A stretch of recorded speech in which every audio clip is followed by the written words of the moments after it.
به نام خدا، امروز در خدمتتون هستیم با آموزش تچین مرغ.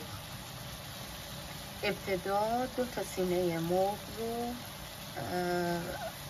به همراه پیازهای خرد شده داخل مایتابه حدوداً 7-8 دقیقه سرخ میکنیم. روی مرغ رو هم یه قاشق چایخوری یا یه قاشق مرباخوری زردچوبه اضافه میکنیم و میذاریم این مرغ ها سرخ بشن. یه روش که یه خورده سرخ شد برمیگردونیم و روی بعدیش رو هم سرخ میکنیم. این غذا برای تعداد 4 نفر تهیه میشه. حالا مرغامون رو برمیگردونیم تا روی بعدیش هم یه مقدار سرخ بشه. ببینید سرخ شدن زیاد لازم نیست، این مقدار خیلی جزئی که روی زخم مرغ گرفته بشه.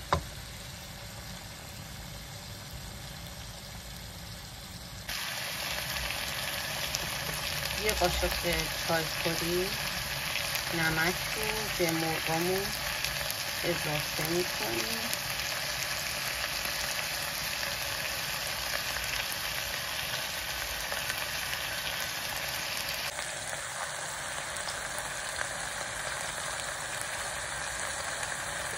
یه قاشق چایخوری فلفل رو هم به مرغمون اضافه میکنیم.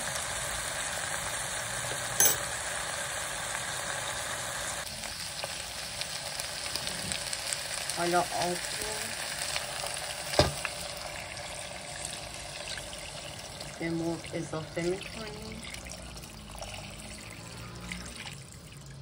و میذاریم تا مرغامون حدود 1 ساعت بپزه، یعنی تا زمانی که آب مرغ تموم بشه با شعله متوسط میذاریم مرغامون خوب آب پز بشه.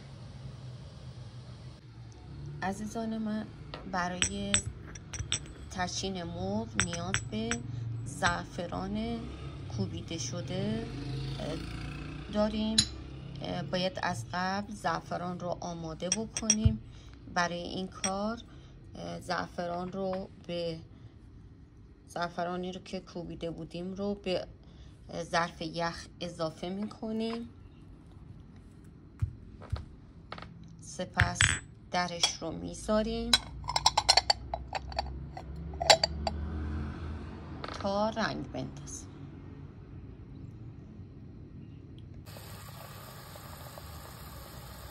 خب آبی که اضافه کردیم به مرغ جوش اومد، در قابلمه رو میذاریم تا مرغمون برای حدود 1 ساعت آب پز بشه.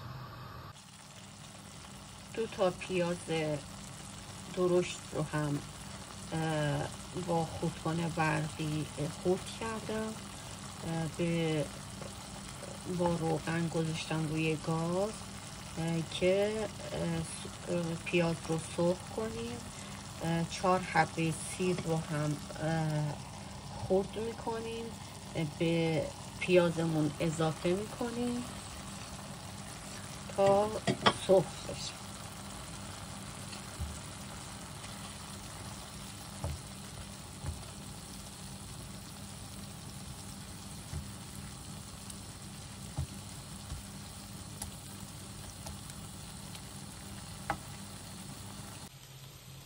آب مرغمون تموم شده. حالا باید گوشت های مرغ رو از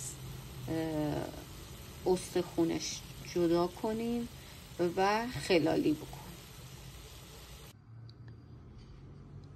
در این مرحله استخون های مرغ رو از گوشتش سوا کردم. حالا مرغمون رو خلالی میکنیم.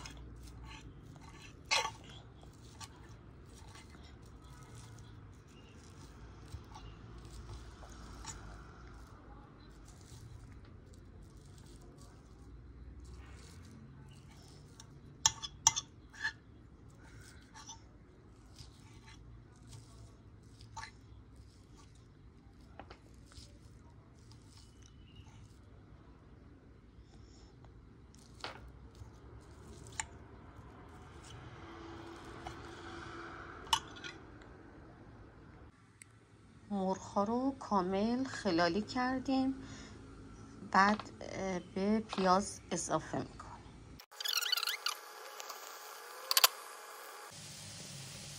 خب حالا هم میزنه که مرغ و پیاز با هم مخلوط میشه.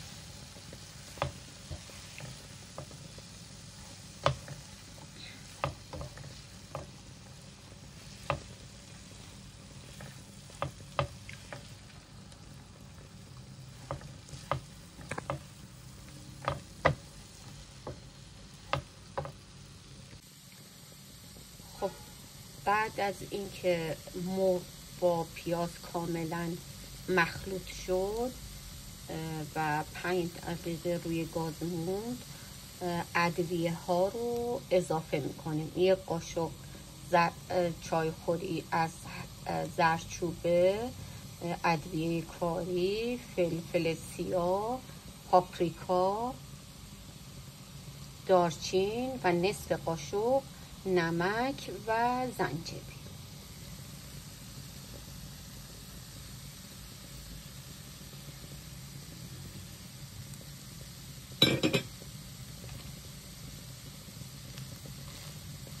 بعد مخلوط هم میزنیم که کاملا به خورد مرغ.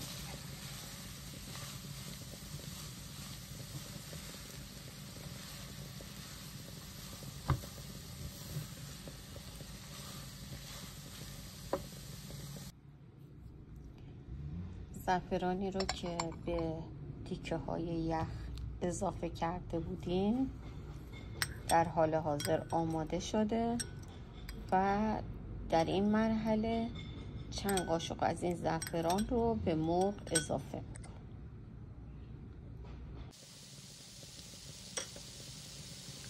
چند قاشق از زعفران آماده شده رو به مرغ اضافه میکنم که مرغامون هم خوش رنگ بشه.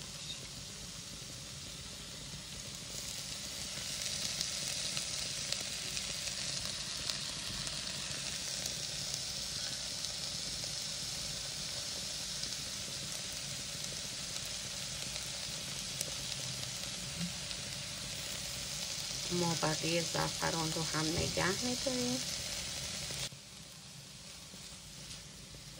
بعد هم میزنیم.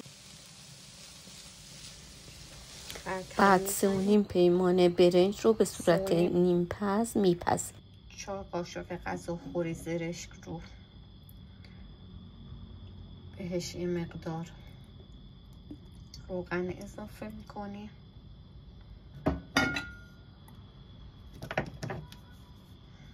یه مقدار زرشکمون رو تفت میدیم. این قاشق سرخالی هم شکر. برای تهدیگ برنج اومدیم 2 تا زرده تخم مرغ رو با یه مقدار روغن، 2 قاشق ماست و 1/3 برنج نیم پختمون مخلوط کردیم. به 1/3 دیگه از برنجمون که مقدار زعفران، 2 قاشق غذاخوری زرشک و زرشکی که آماده کرده بودیم و 1/3 از گوشت مرغ رو اضافه میکنیم. خوب مخلوط میکنیم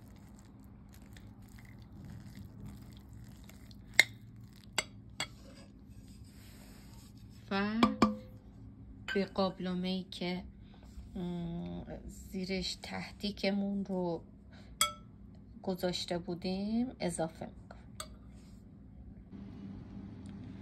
خب ما بقیه برنجمون که سفیده رو هم به گوشت های مرغی که مونده بود اضافه میکنیم.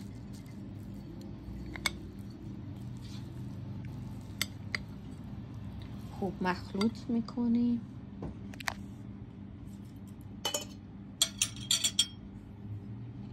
و یه قاشق سرشکی که اضافه اومده بود رو بهش اضافه میکنیم. مخلوط برنج سفید، سرشک و مرغ رو هم اضافه میکنیم. خب برنج رو روی اجاق گاز میذاریم. چند تیکه کره رو هم روی برنج اضافه میکنیم. بعد در قابلمه رو میذاریم تا با شعله کم به مدت نیم ساعت برنج دم بکشه و تهدیکمون هم کاملا درست بشه. خب برنج رو روی اجاق گاز میذاریم. چند تیکه کره رو هم روی برنج اضافه میکنیم. بعد در قابلمه رو میذاریم تا با شعله کم به مدت نیم ساعت برنج دم بکشه و تهدیکمون هم کاملا درست بشه. خب برنج رو روی اجاق گاز میذاریم. چند تیکه کره رو هم روی برنج اضافه میکنیم. بعد در قابلمه رو میذاریم تا با شعله کم به مدت نیم ساعت برنج دم بکشه و تهدیکمون هم کاملا درست بشه. خب برنج رو روی اجاق گاز میذاریم. چند تیکه کره رو هم روی برنج اضافه میکنیم. بعد در قابلمه رو میذاریم تا با شعله کم به مدت نیم ساعت برنج دم بکشه و تهدیکمون هم کاملا درست بشه.